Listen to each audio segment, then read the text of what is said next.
This episode is brought to you by Honeysuckle White. If you're looking for ways to make mealtime healthier in the new year, make your favorite recipes with turkey from Honeysuckle White. Take the pressure off. Keep it simple and tasty without sacrificing flavor for nutrition. Whether you want a delicious sandwich or post-workout protein, Honeysuckle White turkey can do it all. Visit honeysucklewhite.com for recipe inspiration and to find retailers near you. Honeysuckle White. Eat what you love. Why take one vacation with the family when you could take all of them? With Royal Caribbean, you don't just go to the beach. You visit a private island and race down the tallest water slide in North America. You don't just go for a road trip. You ATV and zip line through the jungle. You don't just go somewhere new. You rappel down waterfalls and discover ancient temples. Because this isn't just any vacation. This is all the vacations. Come seek the Royal Caribbean. Ships Registry, Bahamas. This is Optimal Finance Daily, episode 2602, Learning to Listen for a Life of Purpose, Health, and Joy by Krista O'Reilly Davi-Digui of aLifeInProgress.ca. And I'm your host and personal finance enthusiast, Diana Merriam. Welcome back to our Sunday bonus episode, where I share an article with you from a different podcast in our network to keep your life nice and optimized. Today's episode is coming from our personal development and mental health podcast, Optimal Living Daily. You can find that show wherever you're listening to this. And please do follow or subscribe to the show to get new episodes every day. And with that, here's Justin with the post as we optimize your life. Learning to Listen for a Life of Purpose, Health, and Joy by Krista O'Reilly Davi-Digui of aLifeInProgress.ca. I knew within 2 weeks of meeting my husband in Quebec that I would marry him. It was not a logical choice. He was a francophone on a student visa from West Africa and didn't speak any English. I spoke limited high school French. He was a carnivorous athlete, I a vegan book lover, about as unathletic as they come. But there was an unshakable, unmistakable knowing within me. We married a year later, and this summer will mark 23 years of sharing an imperfect but beautiful life together. Maybe the right choice cannot be determined by logic alone. When I stepped into each of the 2 homes I have owned, I knew instantaneously they were to be mine. They were imperfect to the naked eye, and in both cases our initial offers would be rejected. We would need to temporarily walk away. Yet stepping into them, I had experienced a deep knowing that I was home. And in the end, the sales closed peaceably without us compromising our finances or forcing circumstances.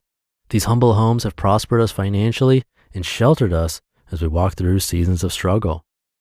Maybe the right choice has nothing to do with ease or perfection. 5 years ago, I felt a clear call to return to studying.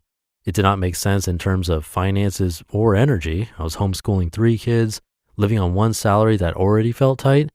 I lived in constant pain from a childhood hip deformity and was awaiting a total hip replacement. My dad was diagnosed with terminal cancer, and I would want to travel to spend as much time with him as possible. I'd be diagnosed with an autoimmune disease in the middle of it all. A gut decision that looked completely wrong provided a lifeline to me in the midst of a raging storm. There have been countless times in my life that I heeded an inner knowing and bore the fruit. And just as many, I disregarded what my intuition was screaming to me because of fear, because of what others might think, because I wasn't quite ready. There were times I thought I had heard right, but then shifted my gaze from my internal compass to the worries and challenging circumstances outside of myself and allowed myself to be pulled off course. Learning to listen is a journey, a process of building trust, offering ourselves forgiveness, living eyes and heart wide open.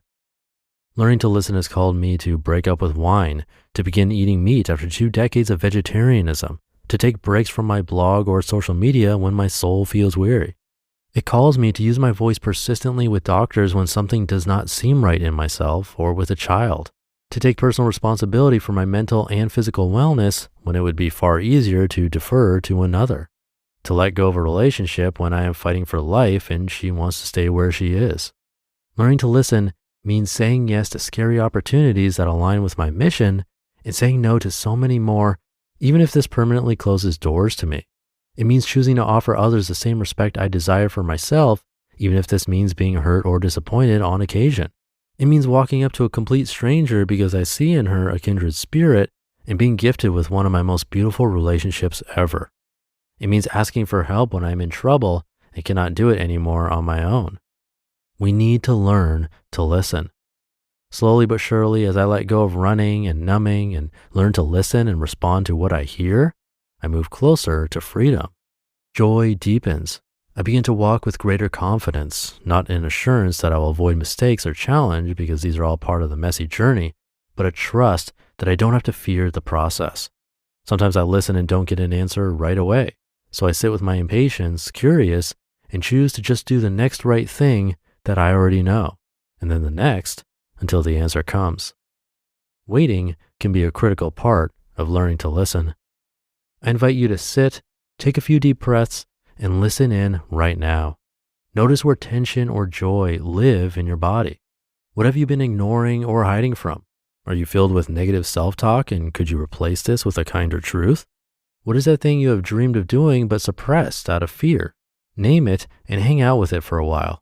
Maybe you are faced with a terrifying decision and you have no idea what to do.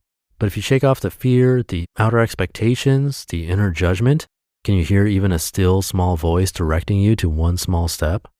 If you tend to only see your struggle or failure, allow yourself to notice one thing you did well today. Learning to listen is a beautiful, life-giving act of self-care. If I could offer you two primary gifts, one would be the gift of choosing to love yourself as is, and the second would be the gift of learning to listen, to trust that you are the expert of your own body. They have so much innate wisdom woven within you already, and that if you learn to listen, you'll be directed to that which you most need in each season. Learning to listen will guide you to a life of purpose, health, and joy. You just listened to the post titled Learning to Listen for a Life of Purpose, Health, and Joy by Krista O'Reilly Davi-Digui of aLifeInProgress.ca. Why take one vacation with the family when you could take all of them? With Royal Caribbean, you don't just go to the beach. You visit a private island and race down the tallest water slide in North America. You don't just go for a road trip. You ATV and zip line through the jungle. You don't just go somewhere new. You rappel down waterfalls and discover ancient temples. Because this isn't just any vacation. This is all the vacations. Come seek the Royal Caribbean. Ships Registry, Bahamas. It's time to say goodbye to hold music and say hello to fast customer support with Service Cloud. With trusted AI and data working together, you can skip long wait times and deliver efficient, personalized service right away, all while keeping support costs low and more customers happy. Reimagine your customer support with the #1 AI CRM for service. Learn what's possible at salesforce.com/products/service. Thank you to Krista. I know she's going through a lot or has been through a lot over the last few months. It'd be great if you could show her some support by coming to her site, aLifeInProgress.ca. I do like the meditative check-in, basically listening to your body. That's a common first step in meditation, especially in group practice. If someone is walking you through a meditation, often they'll start with a physical check-in, going from the head and then all the way down to the toes, checking in with each body part and seeing if there's tension or not. Simply noticing and moving on and then heading into some kind of meditation after that. I find it super helpful, but that should do it for today. Hope you're having a great day, and I'll be back tomorrow as usual, where your optimal life awaits.